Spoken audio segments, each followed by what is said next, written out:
Hello and welcome to the MS for Mama podcast. I'm your host, Abbie Halberstadt, happy wife, mama to 10, Bible-believing Christian. And on today's episode, we're going to wrap up our series on our grand European adventure. But first, I want to tell you that today's episode is sponsored by Arrows and Applesauce. Kristen has created amazingly engaging hand-drawn printables that help educate your little ones on everything from geography to Bible concepts to early learning like counting and letters and so much more. Most of the products are between $3 and $8, so completely affordable. Head on over to arrowsandapplesauce.com to check it out. Okay, so we talked about the concept of what it looks like to plan this trip and then have it canceled and then to revisit it and have it go great. And then we talked about in the next episode with Sean kind of what that looked like as far as the breakdown of the logistics of planning for such a big, long trip with so many people and so many variables. And I hope you guys found that episode helpful in the particulars that we shared. And again, you can always be sure to share any questions that you have for me on social media at m.is.for.mama on Instagram or on Facebook, same, M is for Mama. And let me know what else you'd like to know about our travel experiences. But one of the biggest things people have asked me is kind of what are the pros and cons of traveling with children? I want to do it. I think it sounds fun in some ways. I think it sounds really daunting in others. Kind of what would tip me over the edge of being willing to do this? Maybe not to Europe, maybe not to Alaska, maybe not to the Grand Canyon even, but what can you say, Abbie, to convince me that I should take my children to the park instead of stay home? Because the thing is, travel a lot of times is not so very different than daily outings. You may go farther, you may have more things to pack, you may have more logistics to consider, but just getting out of the house with, assuming that you have small children or multiple children or children that maybe aren't initially interested to get out of the house with you. Maybe your preteen is starting to drag his feet about doing family outings, or you have a teenager who has a work schedule that you have to consider when you are deciding where to go and what to do, if he's going to be included or she's going to be included. You know, things start to get complicated when we have a wide range of ages, especially, and we have to accommodate lots of different factors. But just getting yourself out the door instead of staying home, because I hear from mamas that say all of the time, I would love to do more outings with my kids. I would love to go. Now, okay, I've never had a mom say that she would love to go to the grocery store with her kids, but I have had moms say that they would love to go to the grocery store with their kids without being fearful, without dreading it. Now, I think that grocery pickup is life-saving. Or at the very least, life-changing. And I have really been grateful for that, especially in this particularly busy season of the last 3 years of our lives. But I think I would have been grateful for it when I only had, quote unquote, only had 2 or 3 kids too. So if you have not jumped on the grocery pickup bandwagon, highly recommend. Not the point of this post, but just a little aside, I'm a huge fan. But if you're here, looking for encouragement on getting out of the house, whether it's just running errands or a shorter outing to a town 2 hours away, to go to the mall, or to something that we do as a family is the closest Costco to us is about an hour and a half away, which is near the Dallas area. And we'll go and we'll do a Costco haul, and then we'll go to a cute little place called the Harbor, which feels like you're not even in East Texas or Texas anymore, because it's kind of a lake with a lighthouse and beautiful area to walk and lots of green grass. And not that Texas doesn't have those things, but it just feels a little bit different. So it's just a fun place to go and eat some of our Costco food and have a picnic. And so while that's not going to Europe, it still takes a fair bit of planning and a little bit of gumption to take a bunch of kids with you. And I've done it multiple times with all the kids by myself. Sometimes Sean is able to go with us, but not always. So whether it's a trip like that, or whether you really are working yourself up to a multi-day, possibly multi-week trip with a long plane flight, plus some layovers and maybe a train ride and, all the things, whatever the degree to which you are looking for encouragement to travel, I want to start with this. I don't think travel with children is worth it in and of itself. Wait, I'm going to get there. Just because travel is good. Okay. Travel can be good. Travel is fun.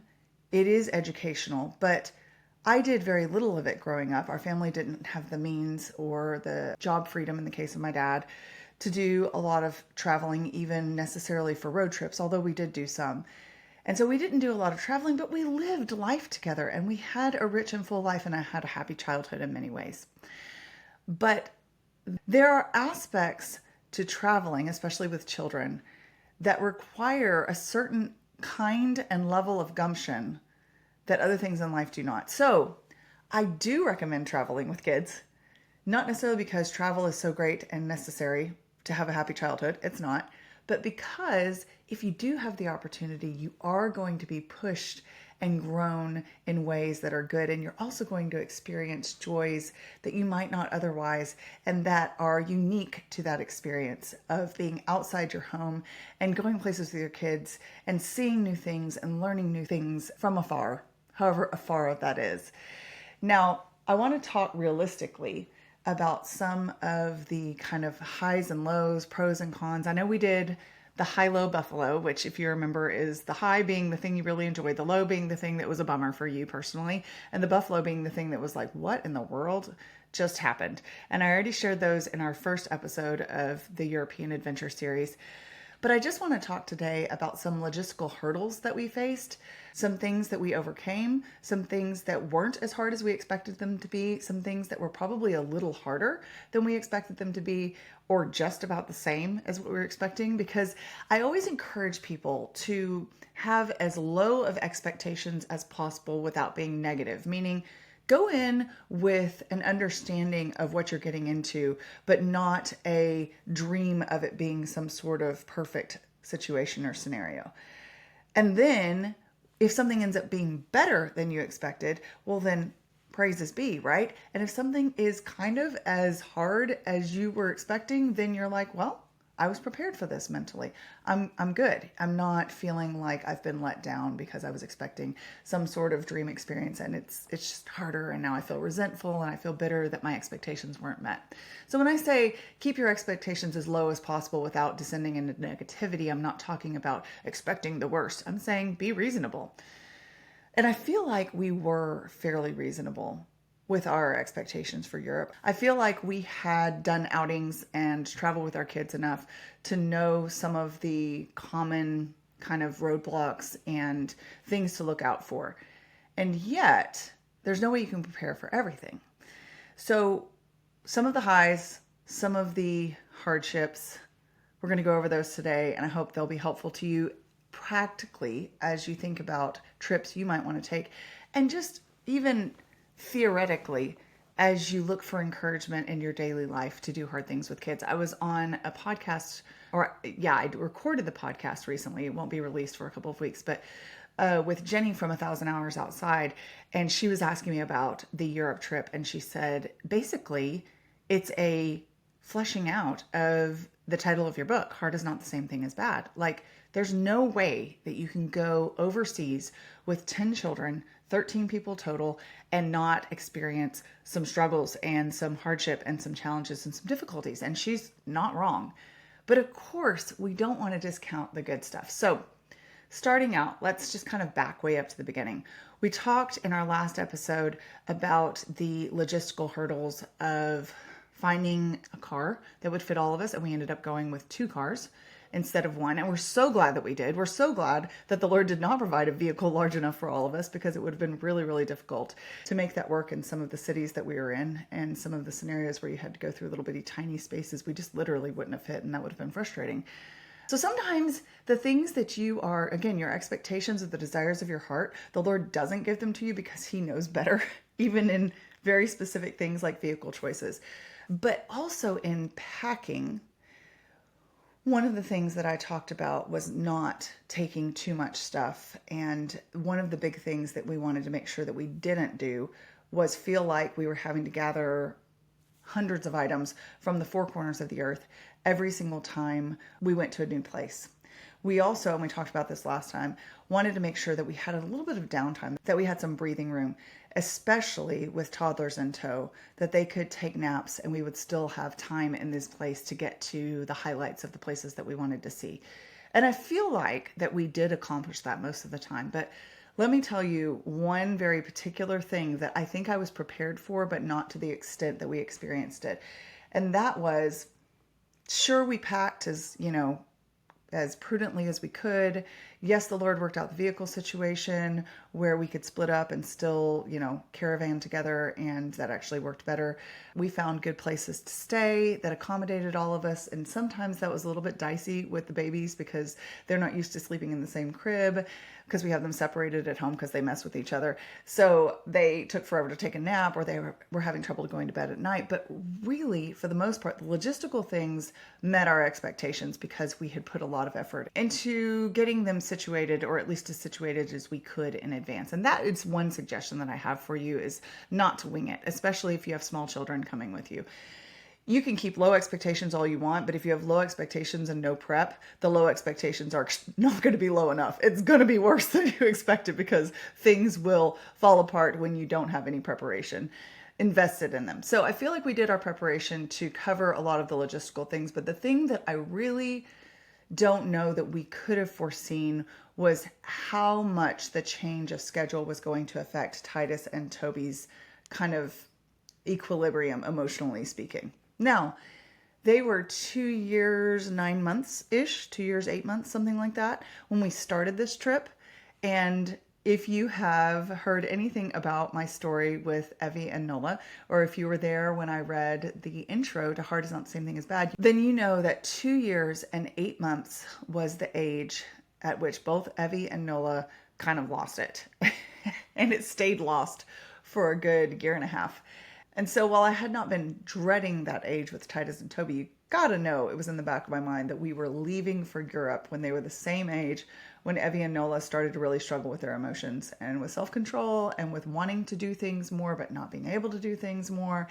And so we did see some of that kind of start to come into play as we were in Europe, as we had given them a 6-hour time difference when we landed, and then we bumped it, I believe, to 7 hours by the time we went to Paris. Their nap schedules were off. Their sleeping schedules were off. You could tell they just felt discombobulated and cranky. And I would say that they stayed kind of in a slightly frazzled and frustrated state as far as being able to stay happy without a lot of coaxing for a good 3 to 4 weeks out of our entire trip. And you may be thinking, well, what were you doing? Taking toddlers with you? That doesn't seem very kind to their little, spirits and their ability to adjust. But honestly, it wasn't so much that they couldn't be happy. It was they struggled to be happy unless they had someone really kind of helping them be happy. Holding them, carrying them. We did a lot of kind of backpacking them around in toddler carriers, playing with them, actively feeding them, like they know how to feed themselves, of course. They're almost 3 years old. But they kind of reverted back to a more babyish reliance on entertainment and soothing. And all of that honestly makes sense, but you just kind of can't know the extent to which you're going to experience it. And so having the expectation that it was going to be hard to travel with toddlers is different than knowing that the hard is going to look like kind of a constant bouncing and distracting and cheering up and misdirecting and all of that stuff. Now, I do not regret for one moment that we took Titus and Toby with us. They were a source of great joy. But I'm just being honest with you that they were also a source of frustration, full-on frustration some days, because sometimes you just want them to be happy. You just want it to be that you can set them down with toys in a new area and give them a fun snack and some juice, and they will not chase you across the kitchen and hold on to your skirt while you try to make dinner. Now, does that happen to me at home as well? Sure. But like I said, it was just kind of notched up a little bit.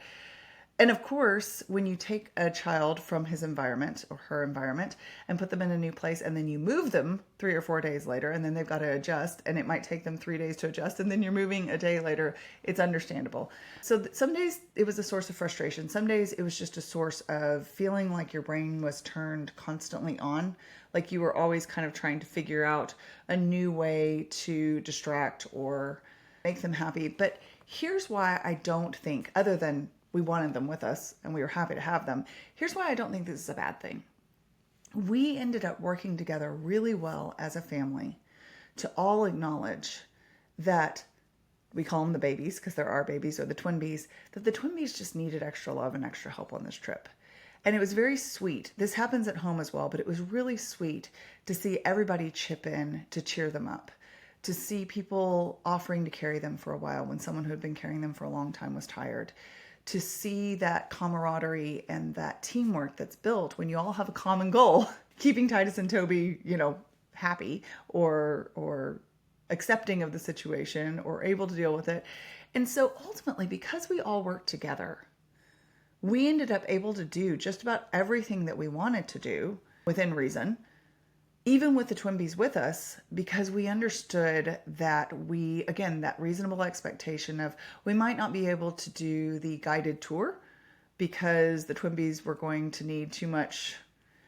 And Shiloh too, he's 4. He did really well, but he's not able to listen attentively to an adult tour guide give complicated history of the Tower of London. So I guess that would be the next thing in kind of telling you how expectations can affect your experience. We had the expectation that it was going to be hard with toddlers. We also had the expectation that we weren't going to get the full grown-up experience or even older kid experience while we were there on this trip. Now, this may be the only trip that we ever get to do this as a family, and the experience that we had was so awesome, and I do not have any regrets about who we took with us and how we did it. But part of that was because we knew that traveling with this range of age of kids, we needed to understand that the way we approached outings, whether it was going to the Eiffel Tower or the Tower of London or Versailles, or, whether it was going shopping for dirndls in Garmisch-Partenkirchen, or going on a hot air balloon ride, which the younger kids couldn't go on, that we were going to have to plan for logistics and we were going to have a reasonable mindset. So I gave you the example of the Tower of London. I would have loved to have seen more of it. I would have loved to have done a guided tour with the beefeaters. I would have loved to have done a little bit more of browsing and looking at the interesting historical artifacts. But that just didn't happen because Titus and Toby needed to get ice cream. Literally, it was such a hot day and we needed something cold to cheer us up. And so we might have spent 25 minutes getting ice cream that we might have otherwise spent looking at the crown jewels, which we did get to see. But that's okay. I understood that I was not at the Tower of London to get the Abbie's preferred experience. I understood instead that I was there to do it together with my family and in a way that was helpful and kind to all of us. And that I could enjoy as well. And I did, because I like ice cream too. So that's another kind of comment that I would make on expectations. So if Titus and Toby were harder, or at least as hard as we expected in the aspects of toddlerdom that are just kind of common to all toddlers, and maybe a tick or two more emotionally frazzled than we were expecting, or maybe attached or needy, or I'm trying to think of the right word. It's not a negative word. It's just how they felt at the time, that they needed a lot of comfort. Maybe that was a little bit higher. It was also just as fun as I expected, because having good expectations or positive expectations is smart too, to see them experience things. We went to the Leaning Tower of Pisa one day. So I'll give you an example of something that far exceeded our expectations. We talked in the last episode about Assisi and how that is a Tuscan mountainside or hillside walled village that blew our expectations away, because we practically had none. We just knew that it existed and didn't really know much about it. And it was so fun, and I highly recommend. But we got a lot of people telling us not to go to the Leaning Tower of Pisa because it was basically a tourist trap, and that we should have gone to... there was another place that they told us to go instead that was kind of the counterpart to the Leaning Tower of Pisa. Maybe it'll come to me. I say the Leaning Tower of Pisa, but Pisa is the actual town. And the other town was a similar one. It did not have the tourist attraction of the Leaning Tower. And it's just not coming to me. I might put it in the show notes if I remember the name of the town that I'm thinking of. And I literally had people DMing me, bad choice. Like, you should have gone to the other place. It would have been more enjoyable. But here's what I want to emphasize for you. Sometimes the things that you don't have a clue will be the most enjoyable end up being the core memories. So Pisa has, for example, this is a good example of a memory that I was not expecting to have, but I'm so glad that I do. Pisa has these wide lawns that go on forever. And yes, there were tourists there, but we went pretty early, so it wasn't very crowded. And it has kind of a cathedral. It has the Leaning Tower of Pisa. There's some other buildings around. And the cathedrals give you a lot of shade and have these stone steps with this ramp. And so I just distinctly remember that afternoon that the kids played tag on this smooth, wide lawn. The weather was gorgeous. The sun was shining. It was cool and crisp. We had the shade if we got hot. We took a picnic there, which is something we did a lot. We took any chance we could to eat outside. And we spread everything out for a picnic in the shade. The kids were playing tag, and the babies, the twin babies, ran up this stone ramp and then down the steps over and over again, just giggling at the top of their lungs. I remember there was a breeze blowing, it was ruffling their curls. And I have some of the best pictures of their running up this ramp with their mouths wide open, their cute little baby teeth gleaming and their curls blowing in the wind. And they're just so happy to be there. And I think you can't really, as much as you can't kind of anticipate how hard some of those really frazzled moments will be, you can think how I'm going to emotionally prepare as much as I can, but you can't for sure know how you're going to be, how much sleep you'll have had, how much the time change will have affected you, all of those things. You also cannot plan for how much joy there are in those simple, just peaceful moments that you had no idea you were going to get to experience. So that was one good example. Another perfect example of this, and apparently stones and steps are our things, was a trip to Marseille that we weren't even for sure that we were going to take because of rain. We were going to go to Nice instead. And because of rain, we went to Marseille. And we weren't necessarily expecting much and didn't have a lot of research that we'd done about this particular place. So we walked around the city. It's completely different than Paris. So we're just kind of soaking in the different cultures, the different ways that they dress, the ways that the buildings look different because it's a seaside town, and all the boats in the harbor. But at the end of our time there, we were going to get ice cream because that was the theme. That was the thing that the Twinbies looked forward to the most. They said, "Oh, I got ice cream. I want chocolate." And we were going to get ice cream at this place that we had looked up. Because, of course, with the internet, you can look up, the best ice cream with Yelp. So we'd found the highest rated ice cream in the area, walked to it. But there was a big long line. And it was kind of warm. And so right beside the line to the ice cream, there were these steps with these smooth stone slanted areas that looked kind of like slides. And it turns out that they are bike ramps that you can get off and walk your bike down so you don't have to kind of bump down the steps. And we spent probably at least an hour, if not an hour and a half, sliding down those bike ramps on our rears. And the older kids would catch the Twinbies and swing them up and take them back. And they'd run back up the stairs.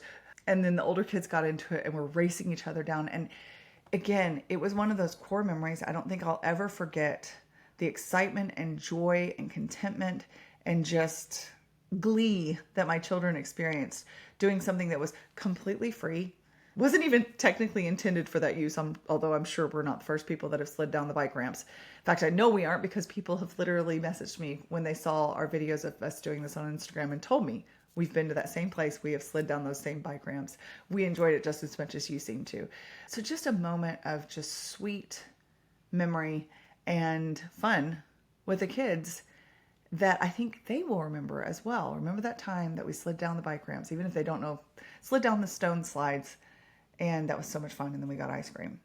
A couple of other examples that I would say were high points for all of us and exceeded our expectations, or at least they seemed to exceed mine. The kids seemed like they were happy. You never know exactly what's sticking in their minds, but based on their reactions, we actually stayed when we went to the Cinque Terre in a place called Levanto, which is north of the Cinque Terre. I think I've already told you guys this. It could actually be the sixth. In Italian, the word is sei. I don't actually know the word for sixth, but the word six is sei.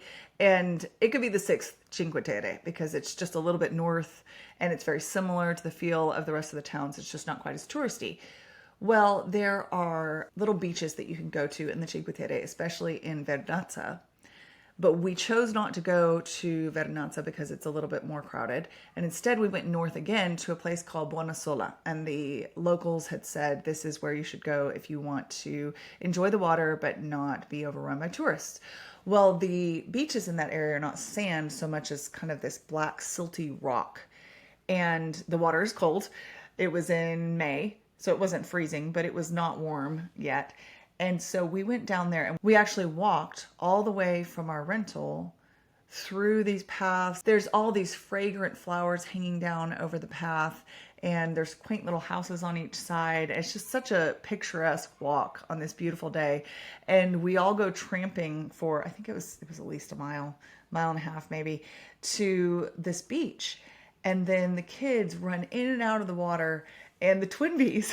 This was a moment where instead of doing that thing where they cling like little koala bears to you the whole time, they found something to entertain themselves. And y'all, if it had not been so entertaining to them, given them so much joy and kept them so occupied, it would have been a pass for me, dog. Because they ended up sitting for, I don't even know how long, 45 minutes, an hour, I don't know, taking handfuls of this silty, black, kind of pebbly beach substance and dumping it on each other's heads over and over again. It was right by the little faucets, the beach showers, so we could clean them off pretty easily, but that stuff like gets down in your hair. And we have the funniest pictures where they're just grinning their little faces off as they dump this nasty stuff on each other's heads over and over again. And did I love it from a, oh goodness gracious, it's going to take forever to clean them off, mom perspective? No. But I did love it from a, my children are happy and I get to sit here and just smile at them and enjoy something cold and gaze out at the waves and the blue sky and the beautiful Italian Mediterranean like seaside landscape. And it was just another moment of, I think I'm always happiest when it's just a moment of sitting and enjoying. I don't mind tramping around for miles at a time. I enjoy being in cities. I enjoy being in countryside. I enjoy seeing touristy things. I enjoy seeing things that are way off the beaten path that nobody knows about. I just like experiencing new things, but I am the most content when my kids are happy and playing, and I can either join them in that play or just kind of happily observe them. So that was another one of those days where nothing very fancy was happening. We weren't anywhere famous. We weren't learning anything terribly hoity-toity or historical, but we were just enjoying being. So I would encourage you to look for those moments or be willing to let those moments ride when they happen. Because I think in several of those cases, we could have said, okay, we're done with Pisa. We saw the Leaning Tower. Let's move on. Let's go do something to check an item off our list. Or, you know, this beach is dirty and silty and let's go home and get clean and go see something that's quote unquote more worthwhile or whatever. But you don't want to despise those moments that are just truly gifts of peace and tranquility in the middle of the rest of the busyness. So I would either encourage you to intentionally build in those moments of downtime or try to have some flexibility in your schedule as you travel or as you do outings with your kids to recognize when a moment of quote unquote magic is happening and slow down and take the time to be present in it and enjoy it. I know that sounds cheesy, but it is so important. And I know this because I for sure have blown past moments that should have been magical and a gift from the Lord and something that I really banked in my core memory log, and instead I was too task focused to really enjoy them. A couple of other highs that I want to highlight, and something that I think that I would recommend to anyone who had the ability. And I know not everyone does, but I think that there are creative ways of accomplishing this. But we did take someone with us. She is one of my virtual assistants, and she also was excited to come with us and help with the younger kids if we were going on an outing with the older kids, or just be an extra set of helping hands when we were jumping on the subway with 13 people and a stroller and backpacks and all the things. And she was such a huge help to us. But I know people that would happily go for the cost of a ticket. And we actually did pay her for her time, paid for her travel, paid for her meals, her room and lodge, all of those things as her full payment package for coming with us and being invested with our family for 45 days. But I think that you could potentially end up with situations where your parents would like to go along for the cost of a ticket or the cost of gas, or would even be, we travel fairly often with my family and my brother and sister-in-law and their 4 children, and we share lodging. And I think there's just something really cool about traveling with family or a close friend that can help you out, and you can even swap babysitting. There are all kinds of creative ways to do this. It's not just necessarily finding someone that you can hire to go with you, but some of the highs of our trip were definitely the fact that we were able to, once the small children were in bed, go and do fun things. There were some outings during the day that we did when kids were down for naps or when Rachel was there with the younger kids. But sometimes it was the simple things like when we were in London during our last week in Europe, we snuck away probably, I say snuck, no one was confused that we were leaving, but we got out of the house probably 3 different nights to go to this little corner pub at the end of our street, and it was called the Water Rats. And we would sit there. I think it was 3 different combinations of kids the times that we went. One time it was the older boys. One time it was the older boys and Della and the twins, the older twins. And I feel like another time it was Theo, and I don't even remember what the different combos were. But the little kids were in bed. Rachel was there, so we had an adult there with them. And then we went to this little pub, and they had sparkling lemonade that the kids absolutely loved. And that's where we took the time to sit and talk about our high-low buffaloes as a family and as individuals. And it was fun to see the things that had stuck in their minds and to see the things that had been important to them, which might not have been the same as mine, but I really enjoyed knowing what had stood out to them and been a source of joy. It was fun to see the things that they hadn't enjoyed that were fine with me, because we're just unique individuals, right? Something that's fun for us may not be for someone else. Something that's really bothersome to them may not have made an impact on us at all. So we just chatted a ton. They had this really yummy dessert called lemon posset, it comes in this glass kind of jar, and it's this super smooth and creamy custard essentially, but it was lemon flavored. And we even went back a second night for more lemon posset because, I've never had this exact dessert in the US, and when else are you going to get it again? And the older kids just really enjoyed that time as well. And we had several other sweet instances of being able to go out at night because we had an adult back at the rental and little kids were in bed, to go do fun things late at night and to just kind of love on our older kids in a way that we wouldn't have been able to do without someone there with us. Now, it still would have been a great experience, but I just wanted to mention those as a high and as something that we really wanted to factor into our trip and that we considered valuable, and that looking back, we think were totally worth it and would do again if we could. A couple of other lows, or I don't know but hard things to be aware of, and I've talked about this a little bit, but our kids really let us know that they did not like public transportation and that it was a source of stress to them. Now, to some extent, you can't necessarily avoid that. If you're in a city and you're not driving, which that would have been stressful too, you have to get on a bus or you have to get on a metro. And I think a lot of it had to do with how many of us there were and getting us all on and making sure that we didn't get separated. There was one time that we did get separated and the door literally closed on Sean, and he tried to wrench it back open again while holding on to Titus. And instead, he and Titus and I all got left on the platform, thankfully. Our oldest had his cell phone with him, and we could call him and say, just get off at the next stop. And that's what happened. And we got reunited quickly, and it didn't end up being a big deal. But I think that kind of traumatized them because that was in the first week. That was in Paris. And it was something that I think we had discussed the possibility of, and we're hoping that it wouldn't happen. And then when it did, it was kind of, yikes. This metro is scary. So we made it, but public transportation is just something that you really have to have an expectation of not going maybe like you want it to. A lot of times, especially in the Paris metro, we would have our tickets not work. The turnstiles wouldn't let the strollers through. It was just a bit of a hassle, but we made it through. It was hard, but it got us where we needed to go. Hard is not the same thing as bad. So public transportation was kind of unexpectedly hard for the kids. It seemed about like what I thought it was going to be to me, but when you're mentally prepared to grit your teeth and get through it versus Oh, I will say this. My kids they'd never been on a metro, I don't think any of them had. And some of them had been on buses before, but the buses were fun experiences. So I think maybe we had not actually prepared them well for the realities of public transport.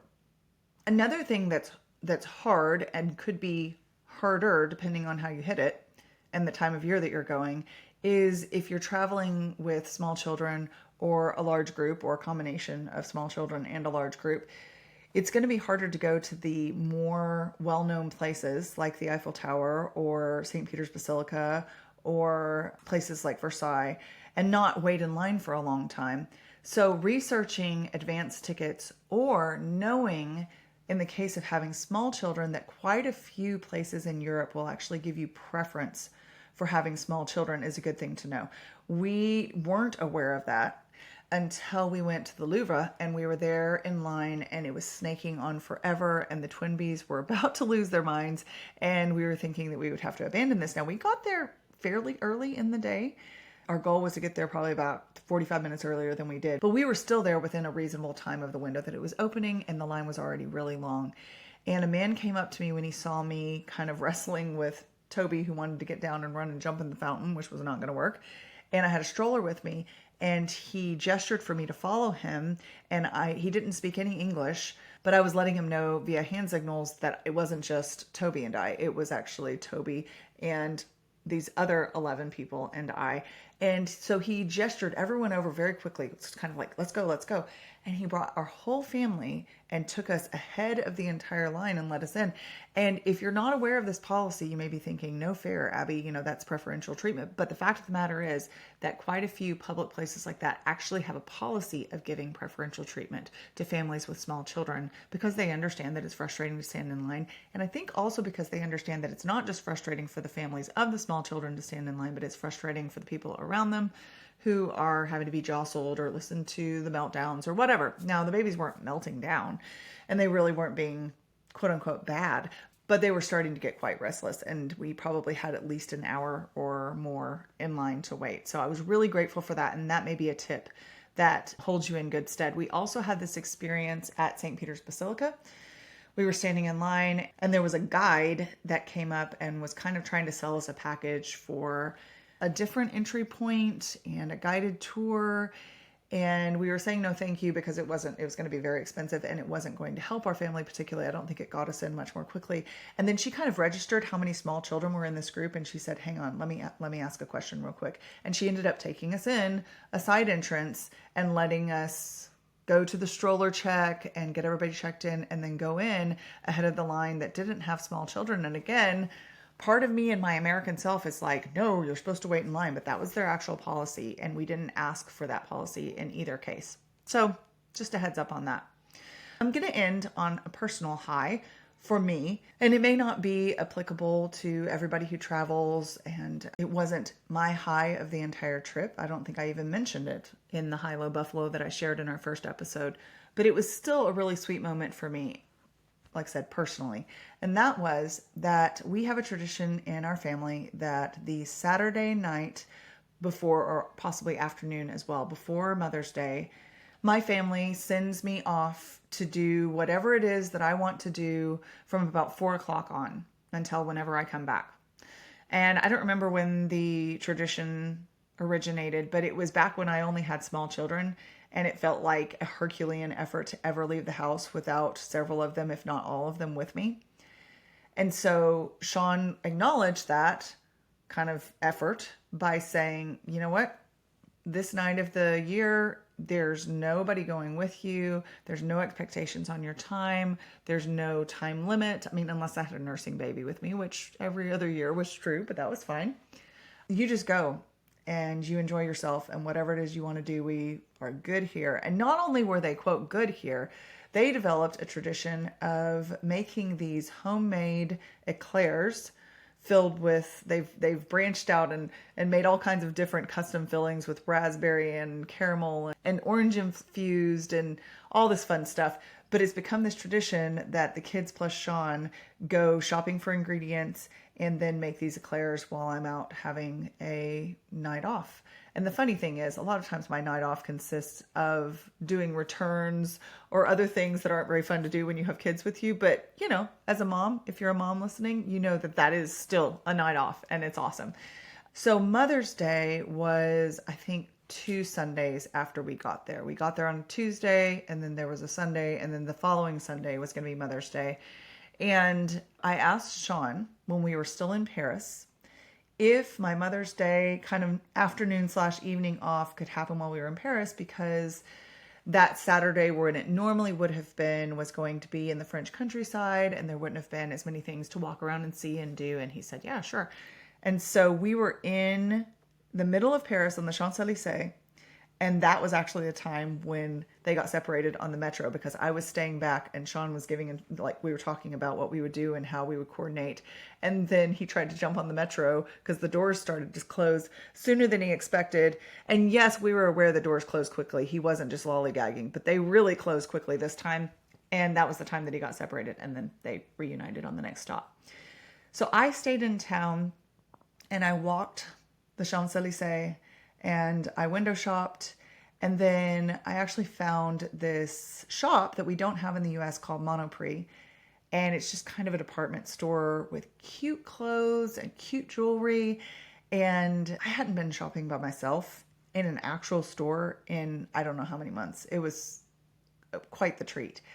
And they had someone playing, actually a rotating group of someone's. I can't remember how many different pianists came in and played live piano, and they were really good. So there's just this lovely live piano music just flowing throughout this department store. And I browsed at my leisure for probably an hour and then walked up and down the Champs-Élysées, got myself some dinner, and sat and people watched for another hour, probably.